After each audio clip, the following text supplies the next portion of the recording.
Bulletin లో breaking news. TDP అధినేత చంద్రబాబు ఈసీకి లేఖ రాశారు. చిత్తూరు, పల్నాడు జిల్లాలో టీడీపీ కార్యకర్తలపై దాడులకు పాల్పడిన వైసీపీ నేతలపై చర్యలు తీసుకోవాలని కోరారు. రాష్ట్ర వ్యాప్తంగా తెలుగుదేశం పార్టీ నాయకులకు, కార్యకర్తలకు రక్షణ కల్పించాలని విజ్ఞప్తి చేశారు. ఓటమి భయంతో వైఎస్ఆర్సీపీ రాష్ట్ర వ్యాప్తంగా అరాచకం సృష్టిస్తోందని తెలిపారు. వీటిపై ఈసీ తక్షణమే స్పందించి చర్యలు తీసుకోవాలని కోరారు. ఓటర్ల బాబు గారు ఇద్దరు కూడా ప్రస్తుతం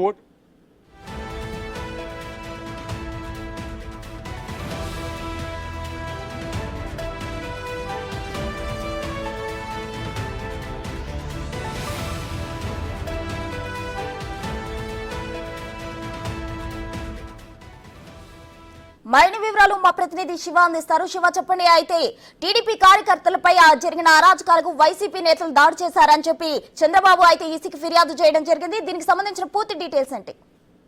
చూసుకుంటే నిన్న రాష్ట్ర వ్యాప్తంగా కూడా చిత్తూరు, కడప, కర్నూలు, పల్నాడు, గుంటూరు జిల్లాలో కూడా తెలుగుదేశం పార్టీ నేతలు, కార్యకర్తలపై వైసీపీ నేతలు విచక్షణ రహితంగా దాడులు చేయడం, కాల్పులు జరపడం తదితర విషయాలు జరిగింది. దీనికి సంబంధించి రాష్ట్ర ఎన్నికల సంఘానికి తెలుగుదేశం పార్టీ నేత చంద్రబాబు ఒక లేఖ రాసిన జరుగుతుంది. ప్రధానంగా తెలుగుదేశం పార్టీ కార్యకర్తలు, నేతలకి వైఎస్ఆర్సీపీ నేతలు చేస్తున్న దాడుల నుంచి పూర్తి స్థాయిలో రక్షణ కల్పించాలి, దాడులకు పాల్పడకుండా వారిపై కఠినమైన చర్యలు తీసుకోవాలి.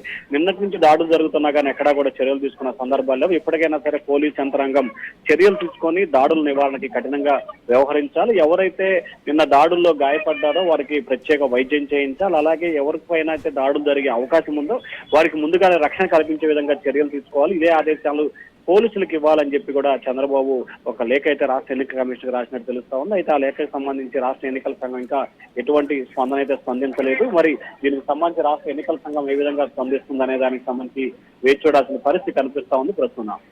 అయితే శివ, ఇప్పుడు ప్రస్తుతం అయితే ఈసీకి స్పందించి చర్యలు తీసుకోవాలి అంటే ఏం చేయాల్సి ఉంటుంది? టీడీపీ కార్యకర్తలకే కాకుండా వైసీపీ కార్యకర్తలకు కూడా పలు చోట్ల గాయాలైన పరిస్థితి మనం చూస్తున్నాం. మరి ఏంటి, ఈసీ ఎలా రియాక్ట్ అవుతుంది? ఖచ్చితంగా ఎక్కడైతే శాంతి భద్రతకు విఘాతం కలుగుతుందో అక్కడ తెలుగుదేశమా, వైసీపీ అనేది లేకుండా ఖచ్చితంగా కఠినంగా వ్యవహరిస్తామని చెప్పి ఈసీ ఎప్పటికీ ఆదేశాలు జారీ చేసింది. ఆయా జిల్లా కలెక్టర్లు, ఎస్పీలతో కూడా ఎన్నికల సంఘం ప్రతిరోజు కూడా టెల్ కాన్ఫరెన్స్ నిర్వహిస్తున్నారు. ఎక్కడా కూడా విధ్వంసాలు లేకుండా, గొడవలు జరగకుండా చూడాల్సిన బాధ్యత ఉందని చెప్పి ఈసీ ఆదేశాలు జారీ చేస్తా ఉంది. అయితే తెలుగుదేశం పార్టీ నేతలపై దాడులకు పాల్పడే అవకాశం ఉంది కాబట్టి చంద్రబాబు అయితే లేఖ రాసినట్టు తెలుస్తా ఉంది. కానీ ఈసీ మాత్రం రెండు వర్గాలు ఎవరిపై కూడా ఎటువంటి దాడులు జరగకుండా ఉండాల్సిన చర్యలు తీసుకునే అవకాశాలు అయితే కనిపిస్తా ఉన్నాయి. థాంక్యూ శివ.